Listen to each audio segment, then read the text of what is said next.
Alright, hell yeah. So we got out to the wave again, and this flow is actually really good. It's kind of steeper, and this flow is 8,000, right around 8,000, 8,400, and it was dropping probably to 8,200. But even the surfers said this was a little bit easier than 10,000, just more forgiving. Now, from my perspective, in R1 Raft, this wave is still highly slanted towards, where the camera is, this river right side, or if you're facing upstream, surfers left. And so yeah, so this side of the wave is much lower, and that's just where the boat wants to end up. And so one thing that's required if you're going to get to where that surfer is to carve over there, and that's asking a lot in an R1 raft to be like, hey, we need more carve. Now I push the floor out by putting foam, cross members or lengthwise members between the thwarts to push down on the floor. And so I'll show you that in future videos, kind of what I've got going on. But that definitely allows me to edge the boat. So if I'm on one tube, I can keep the other. That's going to be fundamental to R1 design, is that if you're edging into a wave, the other tube isn't just falling flat. Because if it is falling flat, it might purl and kick you out. Now, yeah, this wave is actually perfect, though. If you did have a fairly flat boat, the water would probably shear under your raft just fine. Just because the pile is big enough, and the pile is towards the top portion of the wave, and then it's not incredibly steep. So even if you have a sideways raft, but hell yeah. And again, this is just all the footage, so you can watch all the surfers, kayakers, and rafter, and me as a raft. And I am gonna maybe talk about a couple things before I let you go, just for this video. One is just from last week, just looking at the kayaks.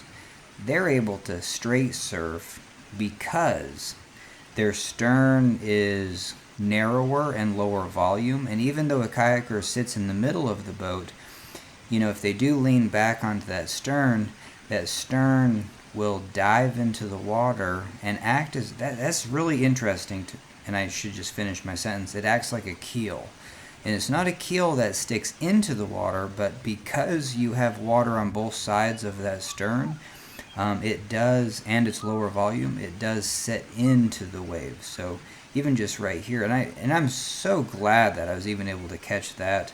And so for future videos, I'll actually start making tutorials. But this stern just gets in the way. See how it's angled this way, and then so whatever it's too difficult to just spin the boat. Like right now, if I spun the boat to the left and got the stern to cut through that wave, I can't do that. And so I really think like a design, and I'll talk more about that, but I think you need a slicier stern, but you still need to sit back on your stern, and so you almost need like a gator's mouth, like an alligator's mouth open. Anyway, that's the first time I've ever said that. But whatever shape that is, basically, flotation near where the stern would be low volume, but then an upper deck height to where you can actually sit, and so you almost have like an open-mouthed, boat. And that design could be used for even the sides, because the sides get in the way too when purling. Hell yeah. And then the other thing is, it's what I was working on today was being more aggressive, like more aggressively jumping to the pile. So you might see that, and getting my body onto the pile gets me higher onto the pile, and then that kind of initiates maybe more of a carve. Like if I'm on top, then I can surf down. And so the other thing that I noticed compared to, the surfers, kayakers, and then I have an acquaintance or a buddy, that is doing the stand-up paddleboarding, and I was watching his board, and you'll get to see some of his footage too, because it's an inflated, and it's fairly tall, compared to these surfboards, which are very low volume and very slicey and very edgy. You know what I mean? So if you do, like this surfer right here, able to carve back and forth. And so there's no reason you can't have that underfoot of an R1 boat. And you'll see that the stand-up paddleboarder, I just saw that like the tubes are very similar to like an R1 tube, where they kind of round over and wash out, and so they're not going to cut in, and so that's kind of interesting. And then also, I don't think it has anything to do with the air inflation. It's just buoyancy and edges. So this doesn't have any buoyancy. So the second that edge dips in, you're not picking up extra stability. And then even in a kayak, you do pick up extra stability, but once you're fully like at a 45 ready to brace. And so even a kayak can have sharper edges than some of the rounded tubes. And so that's kind of interesting from the R1 raft. R1 raft for sure has rounded tubes. And so why I mention that is underfoot, the I-beam floor, that can be sharp as hell. You know what I mean? So that's kind of interesting. That got me thinking of just like, even just, and yeah, we can brainstorm as much as we want, but, picking up, like a cheap surfboard, like on $100 or something, but yeah, using that as your footprint, but basically just the dynamics. Like if you're able to do anything in 3D print, a craft like an R1 boat to go surf, I would have underfoot, especially that I-beam, be very slicey. And have your outer tubes not get in the way, but hell yeah, have that slice right underneath the boat, so that then you can be centered in an R1 raft and still be able to carve. Because when I'm centered, I can get my paddle on both sides, but what's happening is like I want to be centered, I want my paddle on the left, but I want to edge the boat to the right. And so that's asking a lot for a 5-foot wide boat. And some of these, like, I don't want to mention, I don't want to mention names because, you know what I mean, it's not going to help, R1 if anyway, we can do that later. But anyway, so that's just the general gist from my boat. Hell yeah. Yeah, and so carving. So that's kind of what we did. I was actually surprised I was even able to side surf and then start carving over. Once these R1 boats get sideways in some of these waves and wave holes, they're just so locked in, and then it's almost too much for your muscles to actually muscle it around where you can injure yourself. You can paddle over, overdo it. And so, but hell yeah. So that's the other aspect that I'll talk about in other videos, is ways to get kicked to the top. Like if the top of the pile is kind of, if you can get kicked to the top and then surf back in, hell yeah, then you have some ability to go low to high. And that's what kayaks do. And then so they're going to do that in a lot of different ways, even just going sideways and then digging in an edge. You're digging in that edge to pop to the top, and you could even... Yeah, I think there's a large variety of ways that the kayakers do things to move around the wave. And that's the interesting thing, is that I think these sports are intuitive, where you have a lot of people that are just doing what they're doing at high levels, but not making videos on being like, this is the dynamics that's going on. And so, and maybe that's not true. Maybe all of the kayakers that are really good at surfing, they actually know all the terminology and know the physics, and are just like, yeah, no duh. But then they just, no one's reaching down a hand to R1 to be like, oh, you should be doing these things, just because no one's really made R1 boats, like, at least from a surf perspective, do everything a kayak or a surfboard's doing, or just even a kayak in general. But we're, with my surfs, and then the other R1ers, the different styles of surfing, especially from the back of the boat. No different surfing from the back of the boat. That just shows that you want stern performance, especially since boats surf so well back there. Anyway, so hell yeah. So I don't even know what I'm talking about anymore. But Yes, kayak. That would be, yeah. It's just so fascinating to maybe pick kayakers' brains on this. This like, um, yeah, the Jackson family, like EJ. Hopefully, I'm getting that right. Eric Jackson. Yeah, he's even doing coaching. And a lot of kayakers, pro kayakers, can probably coach. But it's just that got me thinking. It's just like, oh man, it would be cool to have other kayakers, especially reach out to my channel and to be like, yeah, like you're ready for this next little thing. Because what I'm doing is at the most basic. I mean, I'm just like turning, edging, staying on the wave. I can't even straight surf yet until I design a boat that is able to straight surf. But yeah, just all these little dynamics. And so to get the boat to kick up onto the wave, I really do think I want a vacancy down the middle, because you want a shearing surface or something that does purl, but halfway. Because what's happening in a traditional raft, when the raft is totally flat, and then the upstream tube purls, that upstream tube catches current, and the whole boat goes vertical. And there's nothing to prevent that. And so if you are following my channel on my R1 boat design, we do a lake session, and it's not glamorous, but what I did learn a lot. I learned a lot from that design because a lot of it's so extreme. And one of the concepts, what I'll call, is the J shape, just a J, like the J shape. And so and this could help catarafters too. Catarafting is the same thing. Like, you can say your cataraft has a lot of rocker, it really doesn't. And so when you go in for a front surf, and then the teeth of the cataraft pick up water and purl, that thing's going to go vertical or over top. But if you have a J, let's say those teeth do go vertical, but then your boat, that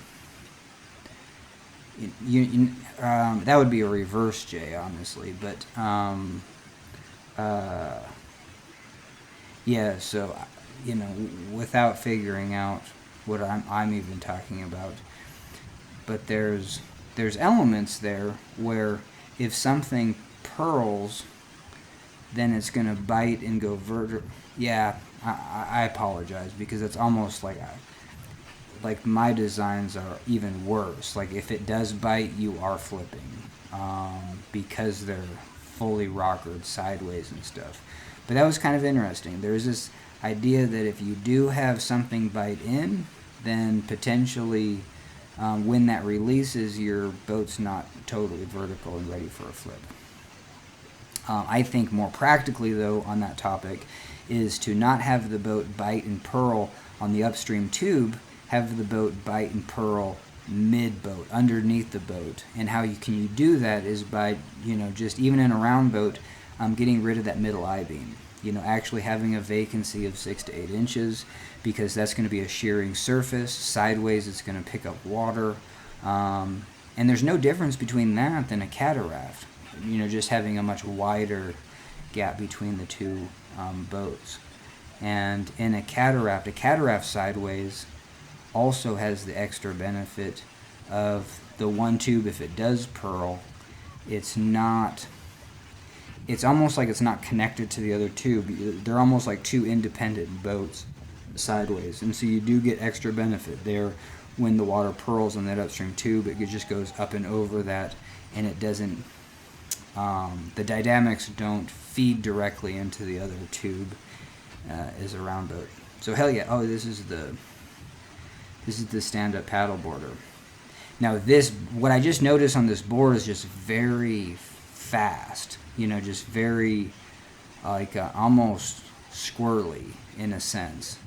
And it's rad that you can inflate this and go. And this guy's super skilled on it. From an R1 perspective, this is the feeling that this would be sick, able to carve back and forth. And the extra tubes around this would just give you that extra, stability. And so it could feel really nimble underfoot, carvable, but then you can just lay onto the perimeter tubes for that extra stability. So hell yeah. Alright. I don't even know if I actually... Yeah, no, I surfed once, and then we surfed some more. Anyway, I gotta kind of be done with this video. But hell yeah. So if you see yourself surfing out there, you know what I mean? Leave a like. I really don't even care about that. But hell yeah. Yeah. I'm just glad that I find ways to maybe like do this. Like, hey, post all the footage. You know, you want to see these surfers. The audio's awful on my camera phone, so play some music. Hell yeah. So I think I'm done from the R1 design perspective talk. We do surf the middle wave, so that's pretty sweet. Okay, I'm gonna let you do whatever you need to do.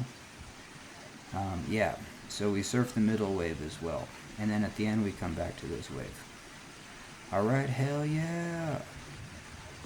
Alright, hell yeah. I'm gonna add one more thing, and this is paddling on your offside. So for the R1ers out there, you know, this wave is kind of my home wave, and it's all slanted. Everything's slanted towards the camera. So even that middle wave is slanted, you know, towards the camera. And so that means to try to edge to the other side, you have to be on the right side. Well, that's my offside. And so I spent years on this wave trying to catch this always on my left side, and then it's just kind of like a catch, surf, get shoved to this corner, and then can't do anything else. And so even from, you know, even from this year and a little bit of last year surfing that middle wave is to switch positions. So like once I am surfing like in this position on that right side is, you know, just flip around backwards. And so if I am in a front surf like this, I found that it was easier just to flip around backwards and then back paddle into this 180. Because if I do a 180 here, then I'm backwards and I have to body switch anyway. So on that middle wave, it actually is a lot easier, instead of doing this, to do that backwards. And then once you do that, then you're forward facing.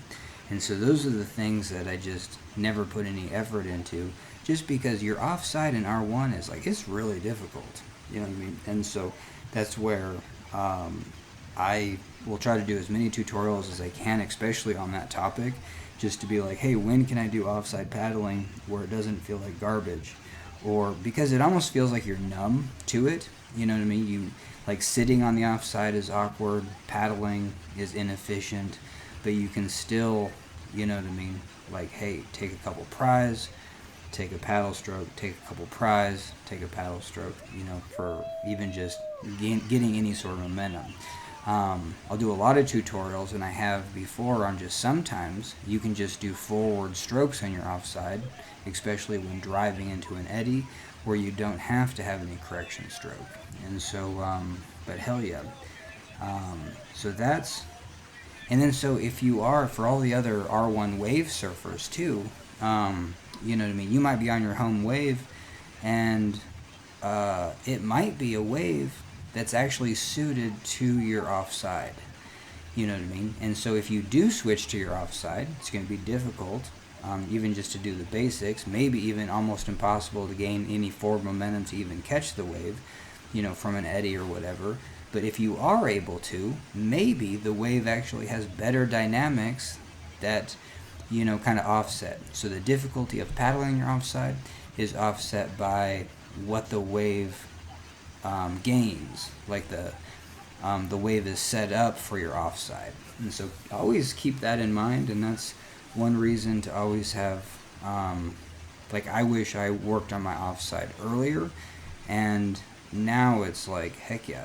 And so I'm gonna, you know, for sure I'll do other tutorials on that, but I definitely, that's for sure the highlight of kind of this year's surfing, especially with big water. I typically wasn't too excited to come to this wave just because I knew it's so slanted, so angled, and it's very difficult, if almost impossible, to edge your R1 boat. And so, and I have already watched today's footage, and so it's just kind of interesting. I'm just going by total intuition, almost just sitting on that right side and paddling to get to that, you know, to where this surfer is, you know, because that's where it's shallower, not as steep, and it's not just going to put you in a side surf, so I'm able to do spins over there. Hell yeah. Okay, so that's about. But yeah, and I've even, you know, watched today's tutorials on like, and I will mention this because might as well, of even like grabbing the pile. What happens side surfing in an R1 boat? It puts you right at the bottom, right at the bottom of the trough, and I've mentioned before it's difficult to get to the top. If you get to the top, then you can use that carving momentum to surf across. That's what all the surfers and kayakers are doing, you know what I mean? Work your way to the top and then use that driving momentum. And so I have done that, in smaller waves, but just when it gets so big, it just puts you right at the bottom and it's hard to attain. And so even from this footage, just like grabbing that pile and pulling your boat up onto it, like getting more edged, getting up onto that pile, and then even taking a downriver stroke to actually pull yourself, your weight, your edge tube into that pile, and then you're kind of more on top of it and ready to. So yeah, it's just in the smaller boats though, they just can easily go from low end to high end, but we have so much buoyancy that it really just locks us potentially into the lower position in an R1.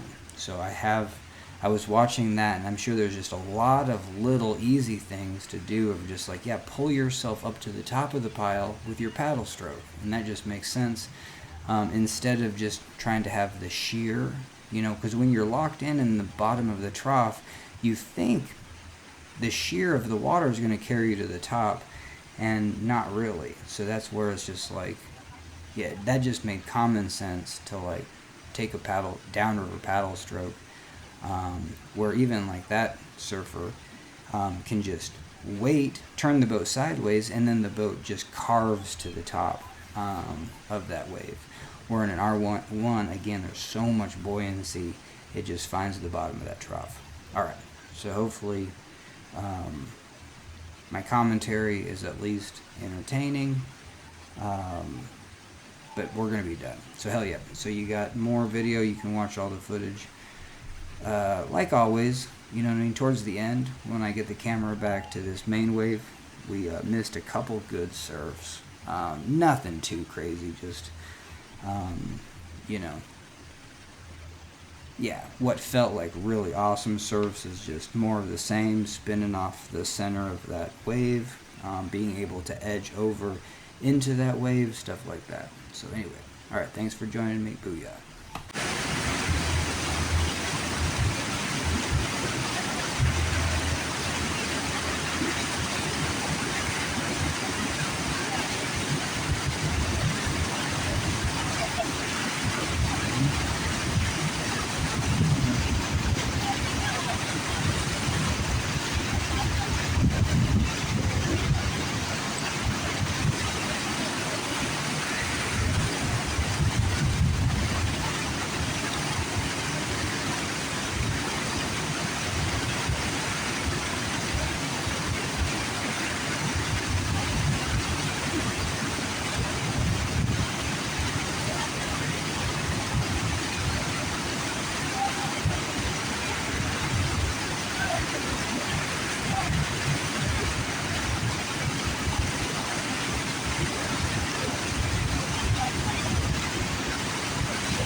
Water say yours? I think it is. Okay. Well, I'm standing a shot.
air out.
laughing at you. I just didn't take it in.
it was yesterday, but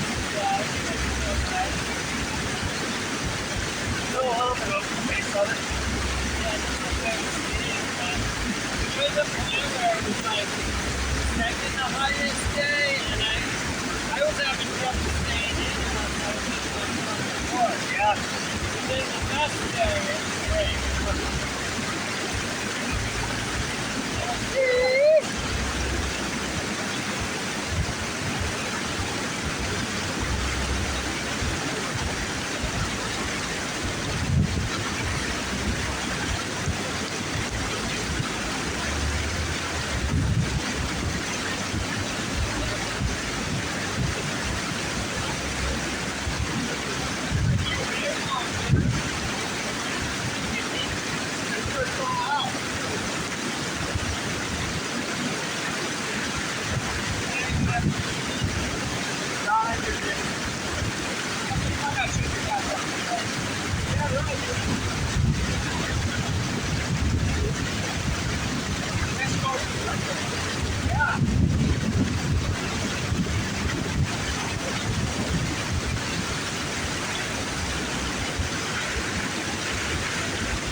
Echoes, EUCOS. So you got it for a birthday present.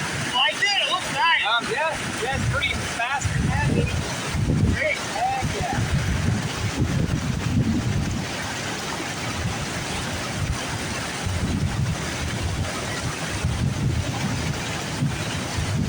Cliff, you go main?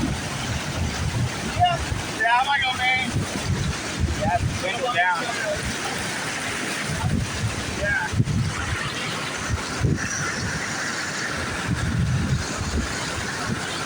Look at that.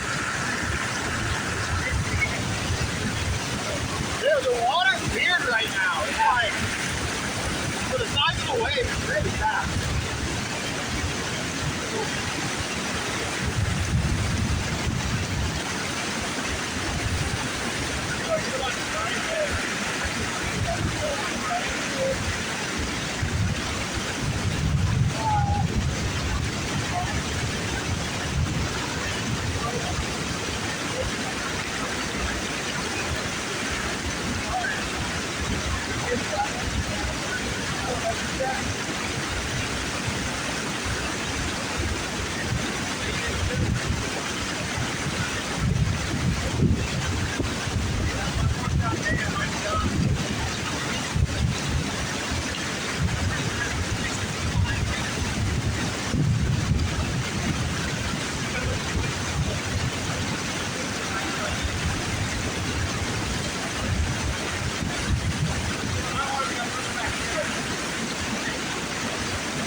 There wasn't a line 3 seconds ago.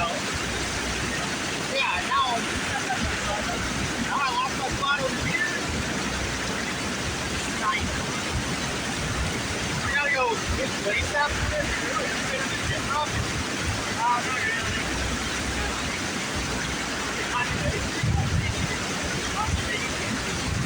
Watch that out. Climbing them up? No, I can't actually climb it. Climb it up? Elbows are high. That one.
Come over here.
I'll watch them.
Like, watch the way so they take a little note.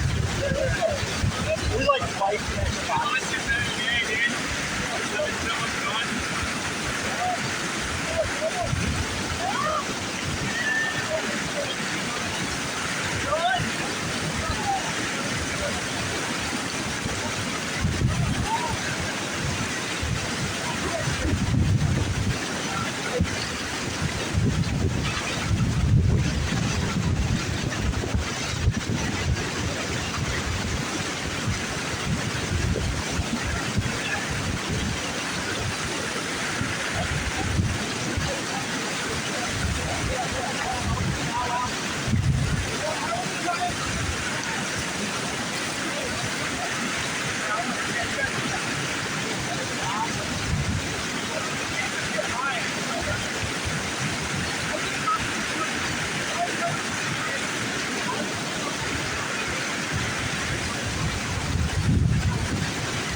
that's the this yeah. Well, you're on it. It's good.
Nobody exposes your lack of fitness like trying to do that. Oh, yeah. Actually, I was like